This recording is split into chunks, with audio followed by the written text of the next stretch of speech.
The thought that life could be better is woven indelibly into our hearts and our brains. Well, hello, and welcome to another edition of our personal empowerment podcast, Finding Yourself in Paradise.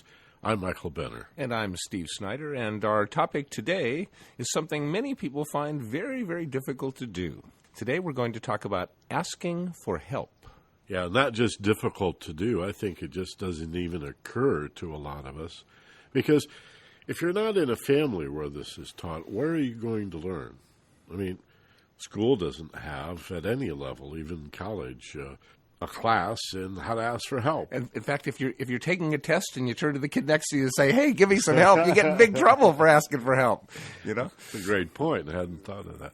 So that's what we're going to talk about today, and not only what it takes to ask for help. You may be surprised, but also how to go beyond that to building teams and developing projects and support groups and management teams and all kinds of organizations beyond that. Could lead to, whether it's a business or a commercial venture or an avocation or your way of saving the world, at some point we got to start by going beyond, I'm alone and I need help, and ask for it.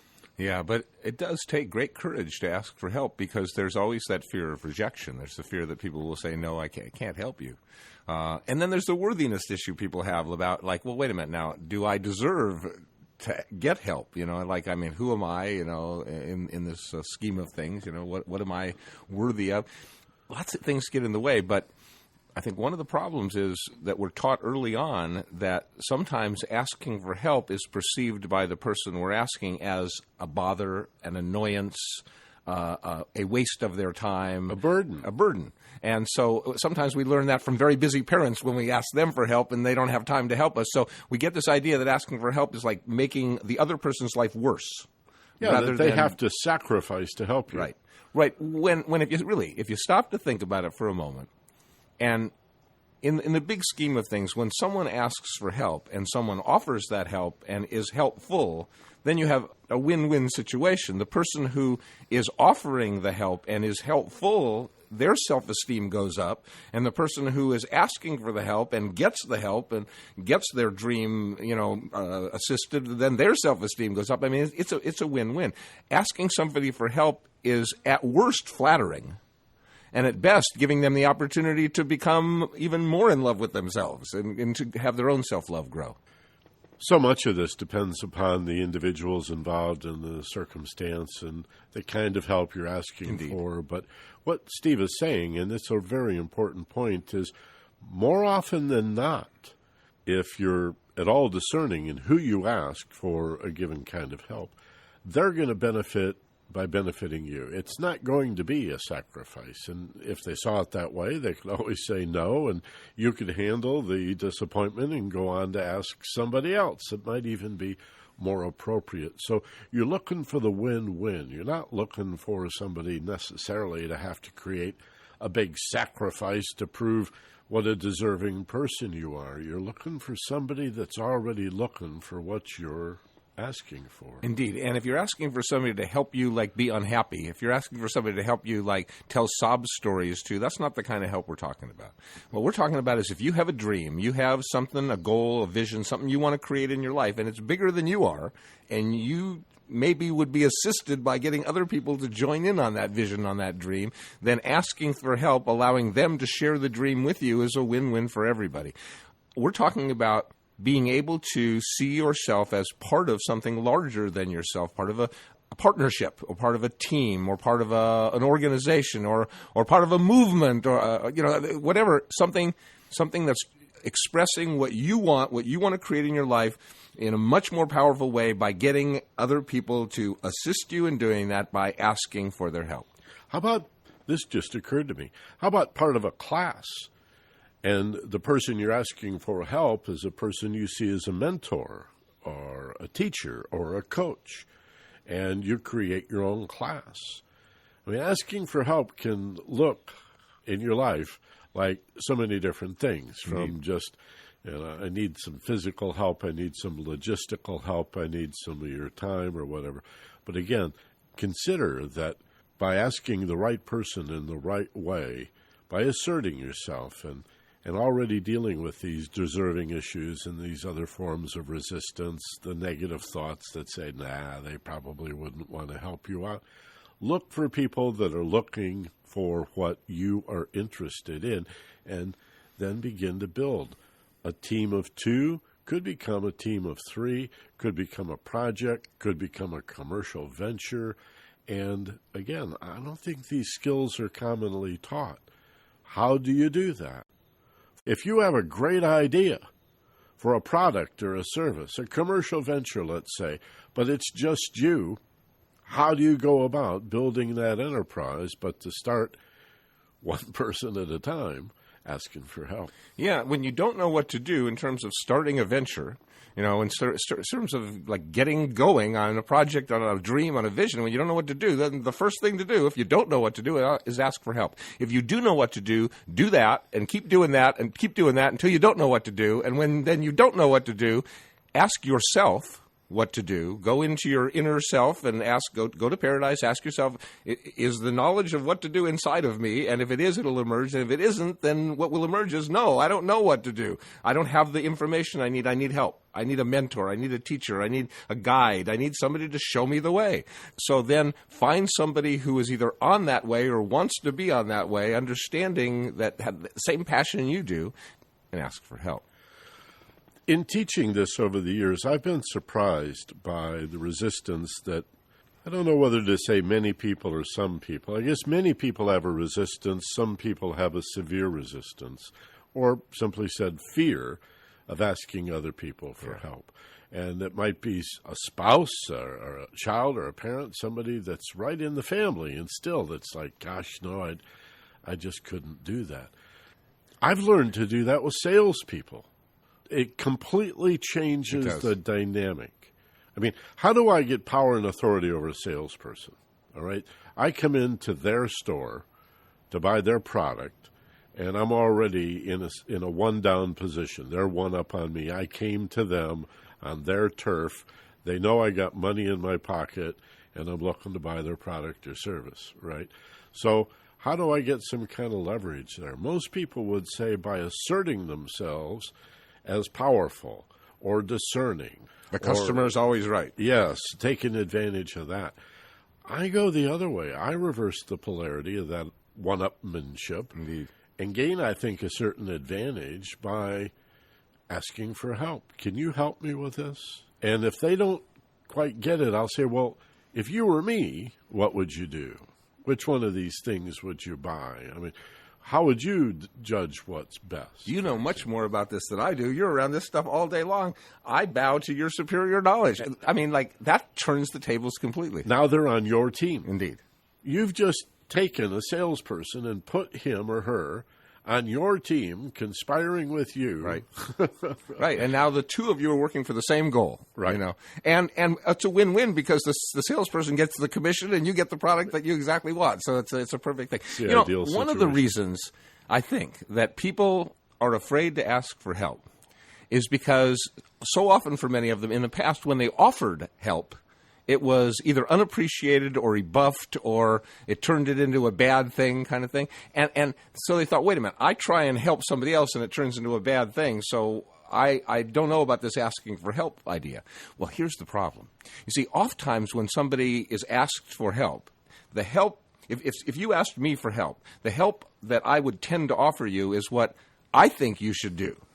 Like I would tell you what I would do, but I didn't tell you what I think you need to do. I didn't look at it from your point of view. I looked at it from my point of view. So I tried to help you by doing it my way instead of trying to help you by understanding your way. What I think you need rather than asking you what you need. Exactly. Which means the person asking for help should be proactive. Yes. And make sure that you are specific in requesting what you need.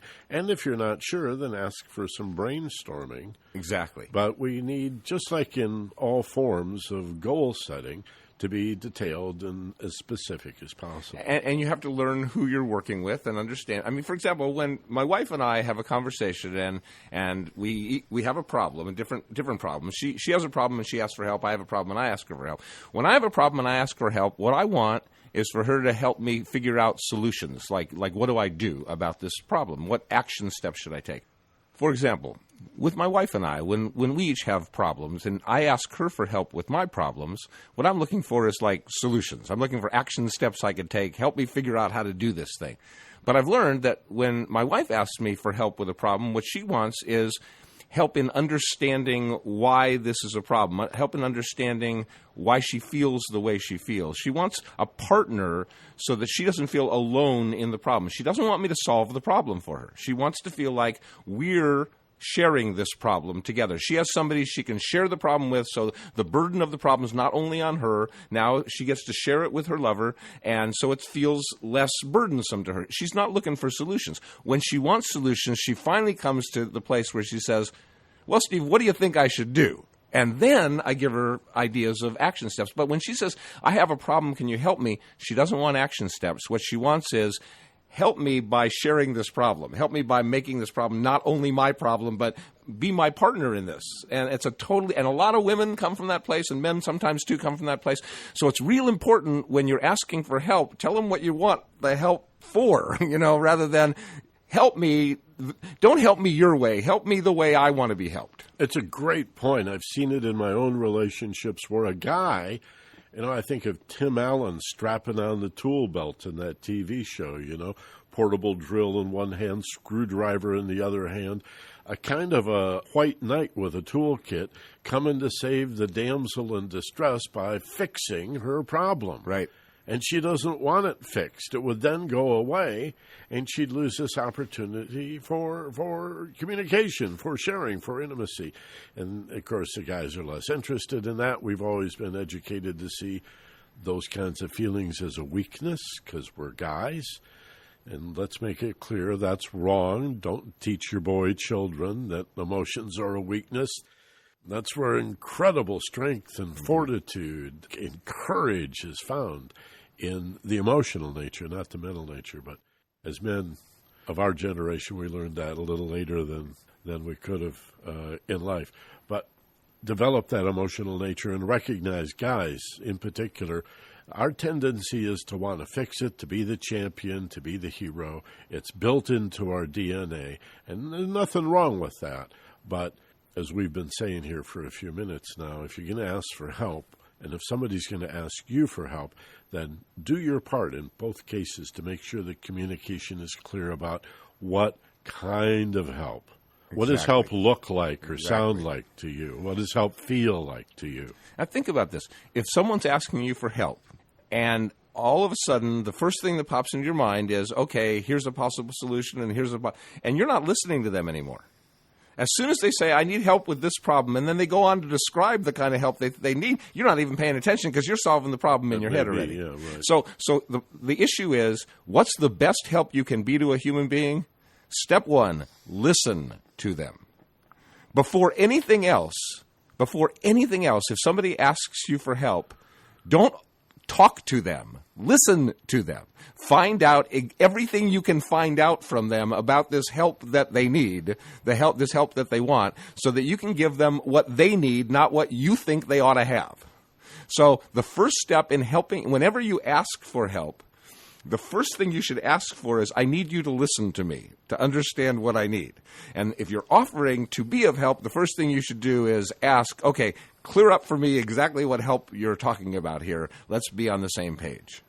And you've brought me right to what I think is the next area we need to address, which is, just as it's difficult for some people to ask for help, many people just don't see the power in the question. Wow. Asking is a question. Again, if you don't think the person who asks the question has all the power, and now think about that, because you might say, no, the person with the answer has the power. It's the person that asks the question. And if you're not clear on that, then ask yourself, why do those in authority bristle if you begin to question them, to, what's the phrase, question their authority. A police officer doesn't like to be questioned. You don't go over your Bill of Rights with a cop that pulled you over in traffic. He doesn't want his authority questioned. The drill sergeant in the military scenario, tragically, some teachers, and just as tragically, maybe more so, some parents, stop asking me those stupid questions rather than, I love your questions. I can understand that sometimes, why, Mommy, why, Daddy, why is the sky blue, what are stars? That could be a bit of a burden, but if you're going to have kids, I think it's adorable. Indeed, and if they're asking for help, that's what you're there for. So the person that asks the question controls the conversation.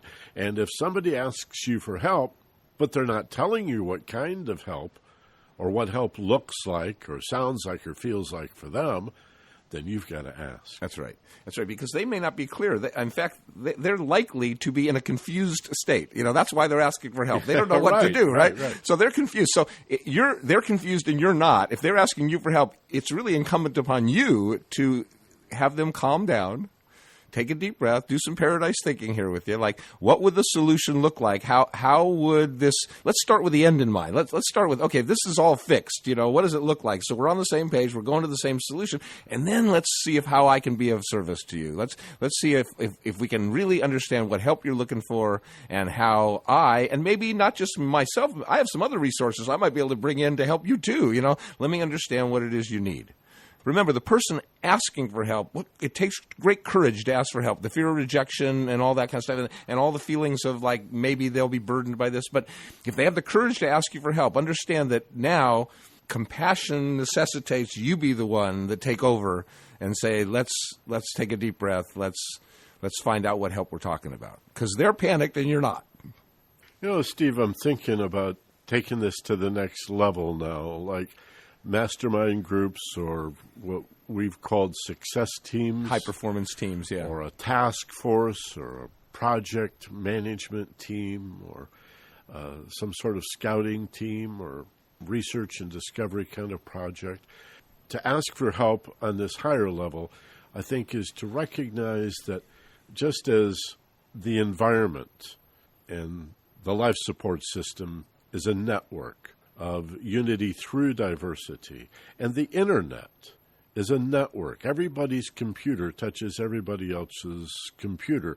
Well, the mind works in the same way. So when two or more are gathered in the name of higher consciousness, what can be called spiritual love or even truth, there's a synergy that takes place where the whole is greater than the sum of the parts. And then you add a third mind and the heart that comes with it, and then a fourth, and it's geometric. It's just not additive. Right. And I think we should talk about, in terms of the law of attraction and manifestation, how powerful it is to have a group working single-mindedly to some degree and yet bringing all their diverse talents together in another sense can be so incredibly powerful. The team becomes an organism, and it's kind of like there's a brain and a heart and a liver and lungs and all that, and they're all working together. They're all doing different jobs, but they're all working together for the same whole of creating this healthy being. Well, that's what we're talking about here. You see, the value of bringing other people into a large project is that you don't have to do so much multitasking, that you get to focus on what you're great at and bring in people who are great at the things you're not great at to compensate and to cover those areas, because there is no one who's great at everything. And even if someone were great at everything, there's no time to be great at everything. So you're best served by finding your niche, finding what you're great at, finding your gift, talents, abilities, and manifesting those, and finding other people. If your dream is bigger than you, finding other people who have not opposite talents, but rather complementary talents. That's what you need to find. Well, I think there's something really significant about the fact that everybody cares. We care about different things to different degrees in different ways at different times. Some people defend apathy to their death. All they care about is their apathy. But yes, they care about that. They care about that. I mean, everybody cares about something. Caring about not caring. We'll have to do a podcast on how to fix that. But that we care, that we long okay, that there is this burgeoning desire or appetite to be more and do more and have a greater impact on the world, and yet, how am I going to fix the whole world? What am I going to do to save the whales or the redwoods or to create peace and justice on Earth? And what Steve and I are saying is that, just as Lao Tzu said, the journey of 1,000 miles begins with a single step. And so it is that to save the world, even, as impossibly daunting as that may seem, it begins by asking one other person for help. I read a project the other day, read about this idea that this guy had to create world peace by networking children who have an IQ over 200. Wow. Which is like the top 0.001% or something. Yeah, it's like off the chart. Yeah. They can't even, the test really only goes to like double normal. Yeah. So 100 is normal average. If that's the mean, median, and the mode, then you're off the chart at 200. But these children are being born, increasingly it seems, with special insight and genius in a variety of areas, sometimes musical, sometimes mathematical. Sometimes ways we can't measure. But we're evolving as beings, and children are getting more amazing as we are. But one thing they all have in common is a vision of peace and justice that nobody teaches them, that they seem to bring with this high level of intelligence into the world. So this guy got an idea. I'm going to create world peace, not all by myself, not in a silly way, but he knew one of these children and began to create a network of 2 children and then 3 children, and bringing them together physically, but also over the internet and chat groups, and connecting these kids, and then just sort of creating enough momentum that it would spin off and become a living thing with a desire to manifest all by itself. And it's begun to do that. It's like whenever you ask a question of someone, whenever you ask them for help, you've taken what was just an idea, just a thought in your mind, and you've made it a real thing. You've declared it. You said it out loud. You've manifested it in the world. It's now in somebody else's ears as well. And because you've asked someone else for help, in a way, you've committed to it. You can change your mind, but you've said, okay, I want to do this, and I want you to help me do this. So you've out loud made a commitment that, yeah, I want to do this thing. That's powerful. Yeah. Your commitment is your word, people will say. Now, look at the creation myth in Genesis. In the beginning, there was the Word. And also in alchemy and shamanism, the idea of air as one of the fundamental elements of any creation. Well, the Word is the spoken word, and that takes air.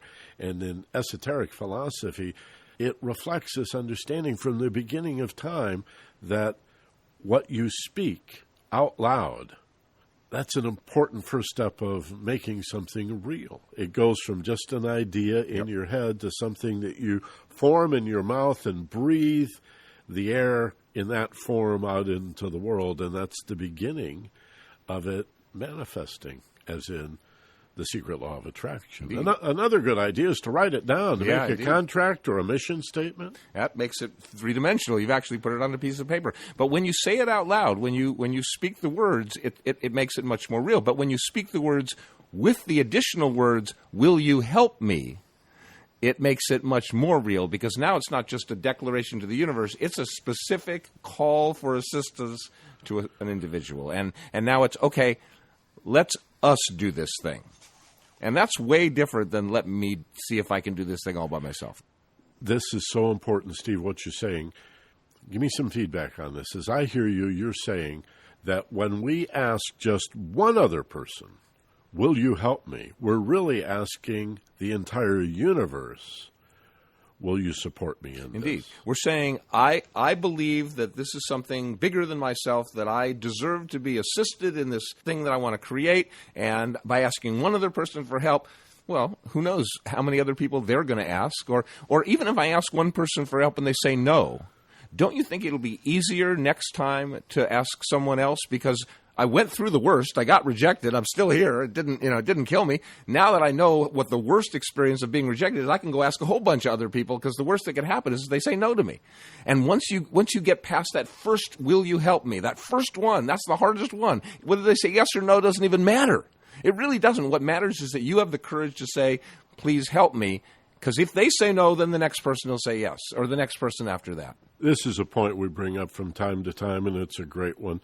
It's something I really think I learned from Steve here, as many of our ideas are traded back and forth. But I think, Steve, it was you that made me realize just how durable I am when it comes to disappointment. Yeah. That I can handle disappointment. And go ahead and get your hopes up real high, because it's not that big a deal to be disappointed. And to set your cap that way instead of, it's just a choice to say instead, oh, I was rebuffed by this person and this person didn't seem too interested. So my idea of saving the world or my great product or invention or application, I guess I'll just give up on that. Why? Because two people didn't share your vision. Right. Instead, we should redouble our efforts every time.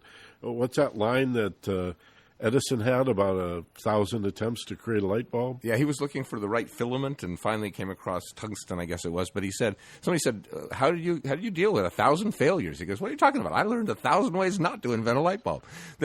He failed forward. There is no failure. Every failure, every mistake, just like an actor has a mistake, then they do the next take and they learn from the mistake, So what we're saying is ask for help. Even if it's a mistake, that is, you ask the wrong person for help and they say no to you, it's just a mistake. So take two, coming up, ask the next person and learn why this was the wrong person, learn a little bit about what the right person would be from this being the wrong person. That's the real key. I call that casting about. There you go. You fished? I have. I haven't in a long, long time, though. No. Well, I grew up in Michigan where there are a million little lakes, and you start out, depends on the kind of fishing, but you start out casting over here in this side of the lake, and, if you don't get any hits, then you cast over here and try this part of the lake. You're not failing. Right. I saw an interview with a baseball player the other day. This guy's hitting .369. Do you know? Wow. Are you following the game close enough to know? Not this year. Yeah, when I was younger, I did. Well, he's some young up-and-comer, and he's hitting like Ted Williams, close to 400. And the interviewer said, so what's it like to fail 60% of the time? Yeah. Or more? And he says that just goes with the game, He's the best hitter of all. It's wonderful to fail 60% of the time. You set a record if you do. Yeah, he's getting a hit more than 1/3 of the time. That's incredible. Indeed. Right? That's Hall of Fame stats. And yet we're missing 2/3. So you're in charge. You can be the person that laughs at that kind of apparent adversity and say to yourself, this is the learning process. This is the development phase. I'm learning who not to ask. Right. And thereby narrowing the field until I hit upon people, again, who are looking for what you're asking them to help you on. Right. Then there's no sales, then there's no sacrifice. And let's start this as children. Children, when you're good in one subject at school and somebody else is good in a different one and not good in the one you're in, help each other out. Ask wow, you're really, really good in arithmetic and I'm really good in science, and let me help you with science if you'll help me in arithmetic. Well, wonderful. Get that. That's the old one-room schoolhouse model anyway. That's the best way kids learn. You learn best by teaching it. So I remember as a little kid, I was really good at academic stuff, but I was kind of awkward socially when I was like 7 or 8 years old. So what I did, I didn't really have this plan, but what ended up happening was like the real popular kid wasn't very good at reading, and I was like the star reading. So I taught him how to read, and I sort of became like his sidekick. And I got introduced and sort of like raised in my social register, if you will, because I was hanging around with like the popular kid now, because I was his tutor.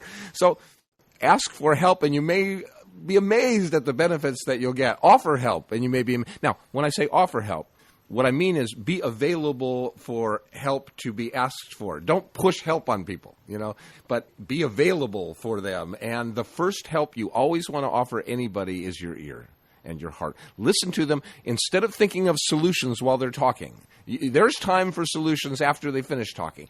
The whole time they're telling you about their problem or that they need help, just listen, and let solving the problem be for later.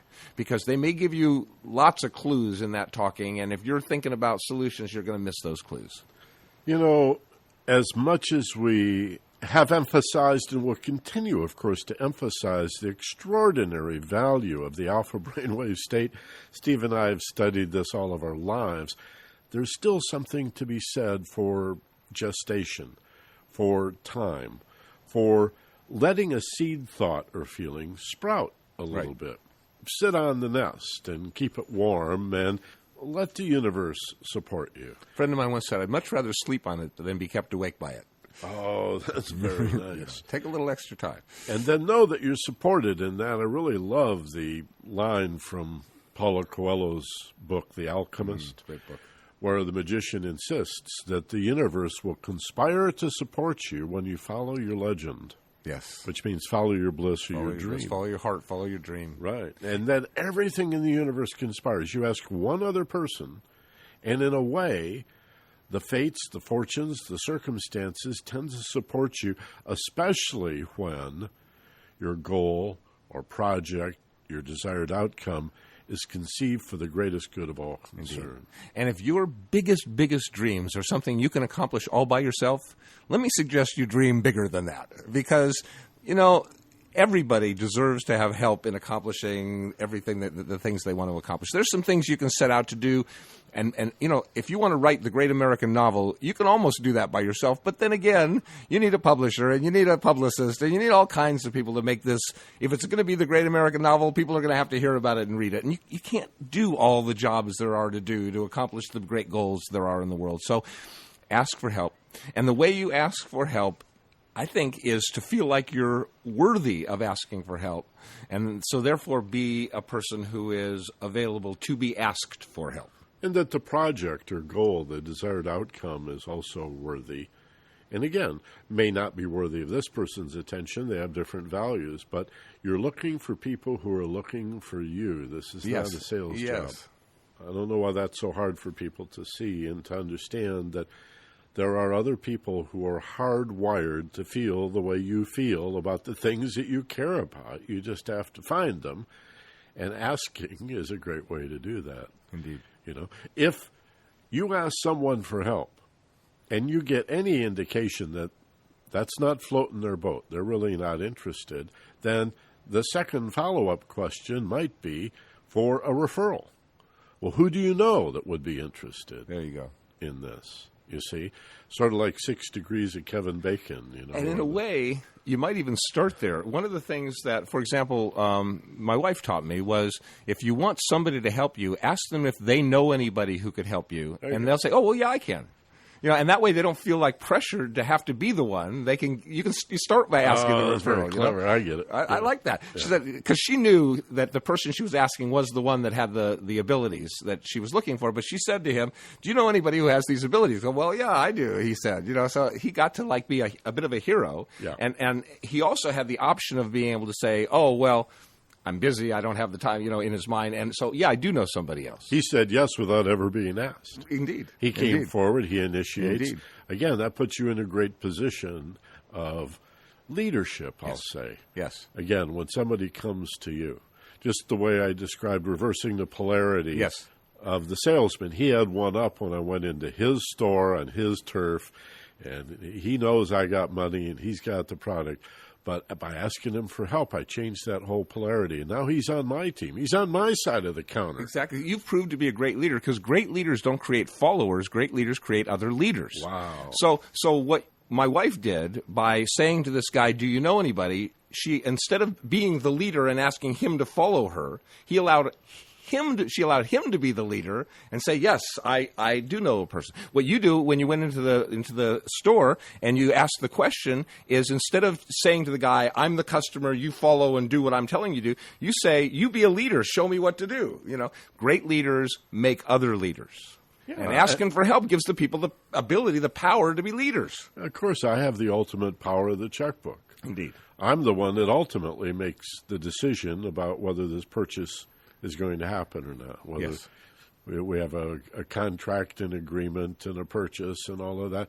So confident in that, as long as I know that, I can create any kind of appearance that I want. And harmony, you know, working together like a team, pulling in the same direction, in the same way, at the same time. Yeah. is always going to create superior results to the, I'm afraid, much more common model, at least in the Western part of the world, of adversity and conflict, and everything is a damn tug of war, as if we, go into the store and hand the guy a rope and say, okay, you pull and I'll pull, and we'll see who wins this damn thing. To frame our lives that way is to live that kind of life in that kind of a world. We can have a different model, an entirely different model of cooperation for the greater good. Where you see this a bit is in martial arts, where you don't square off and counterattack an aggressor. You stay balanced, connected, and almost without effort, redirect, with just a little bit of leverage, the aggressive energy into a harmless direction. Right. People say, well, I'm a pacifist except in self-defense. Well, real self-defense does not include a counterattack. And this Western model we have of having to win, even a sales situation, right? A winner or a loser. This is not a superior model, even for those who think they're the winner. They're used to winning. There's nothing like winning where, everybody involved is happy and benefited and wants to do it again. And the way you get people on your team is to ask them for help. I mean, then you both are clear on, we have the same vision, the same goal in mind, and this is where we need to go. So where we need to go is into the idea of creating the ability to ask for help, the ability to feel confident, to feel courageous, to feel worthy of asking for help. And, of course, one of the greatest places to create that kind of energy is inside the self, inside of this place we call paradise. So I think it's time to go to paradise. Yeah, we'll show you now how to rehearse. If you're anxious or nervous about asking for help, what's the best place to take something unknown and confusing into your place of perfect peace, into paradise? Indeed. And understand, too, you don't even have to know exactly what help you're asking for. You don't have to be the one that is real clear totally yet on exactly. All you need to know is that there's something that I want to do that I can't do all by myself, and I deserve to have help doing that. So exactly what that help will manifest as will come about as you and the helper co-create it. So you don't have to be totally clear on what you need. You just need to know that you need, and then you get to ask. And as we close our eyes now and take a deep breath, let me ask you to take yourself to paradise. Create and sense that wonderful feeling from head to toe of being so relaxed, muscles unwinding, pressure, stress, and tension just falling away as you feel yourself going deeper and deeper into relaxation and such a wonderful feeling of safety. And in this place where you feel so safe and free, in this place of paradise, you feel worthy of assistance. You feel like your dreams, your visions are valuable enough to get help. You feel strong enough about what you believe in that you know there are others who share your passion, who would love nothing more than to have you approach them and say to them, please, will you help me? And you're looking for people who are looking for you. You don't have to sell anybody on the benefits of helping you. You're looking for people that already are looking for exactly what you are. No persuasion, no influence is really necessary. It's simply an invitation to join in and share the dream. Yeah, to come play. I've got this great idea, this great vision. What do you think? And if it doesn't resonate for the first person or even the second person that you ask, understand that you're fine-tuning, aren't you? Can you feel that? You're getting closer each time to understanding who shares your vision. You understand that this isn't even a vision. a goal or solution that comes from you, so much as a longing that comes through you and needs to be expressed through you. It's an idea whose time has come, and you're looking for other people who have that same sense. And with that intuitive sense of asking the people who would also be asking you the same question, please help me with the same similar dream. Understand that every single time you ask for help, something good happens. Say that to yourself, because whether they say yes or no, you learn something good happens. Every time you ask for help, something good happens, except when something great happens. That's the only exception. Every time you ask for help, something good or something great happens, so it's only a win. Trust your intuition to ask the right people the right questions, to ask the right help of the right people, get better and better at that. But even when you ask the wrong person for the help, it's a win, because they feel flattered that you asked, and perhaps they'll have a referral. And if nothing else, you've gathered your confidence level together and been able to ask for some help. And now the next time will be easier and easier yet. And say to yourself, the universe conspires to support me when I follow my heart, when I follow my bliss, and when I'm also willing and able courageously and with great internal fortitude to face adversity, knowing that there's something about your realization of this desired outcome that is bigger than you, that is part of something that wants to be born. And realize that you deserve to ask for help because you are helpful.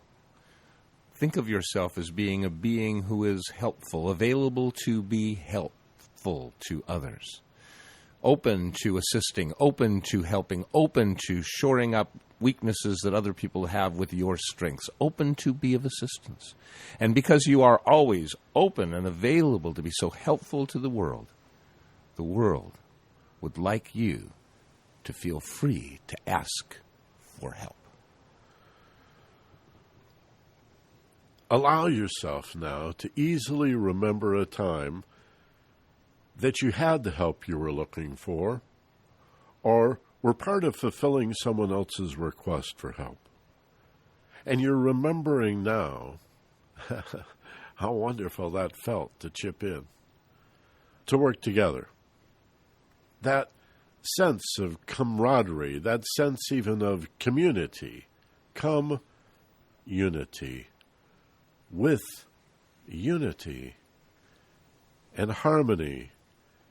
It's fun to work together to a common purpose for the greater good. So feel safe to ask for help.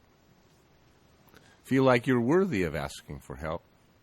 Be of service, be helpful, and understand that there are many, many people out there who would love to hear these words coming out of your mouth into their ears.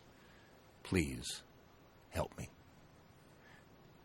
Take a deep breath, and as it feels comfortable to you, bring yourself back to wide awake. Please is an interesting word, isn't it?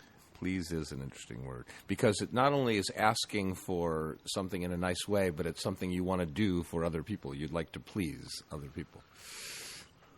That is where that comes from, yeah. Isn't it? That's a very interesting word. I'm going to think about that today, the idea of pleasing someone and then sort of, I don't know, getting off your high horse, humbling yourself. Please, this is important to me. Please. Yeah.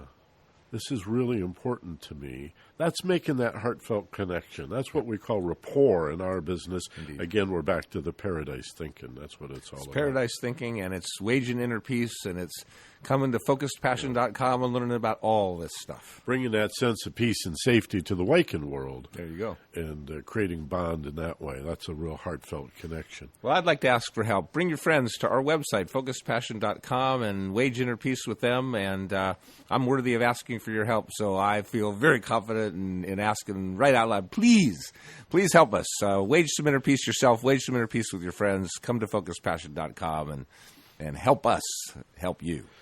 Bring your friends to the site, focusedpassion.com, and get them signed up just like you did for 99 cents a week. And keep your eye peeled because this site is going to expand. We're going to have more content all the time. You're going to get greater and greater and greater value for your 99 cents, we promise. So, as always, thanks for listening. Be gentle, love life, and take care of each other, please. For Steve Snyder, this is Michael Benner. The thought that life could be better is woven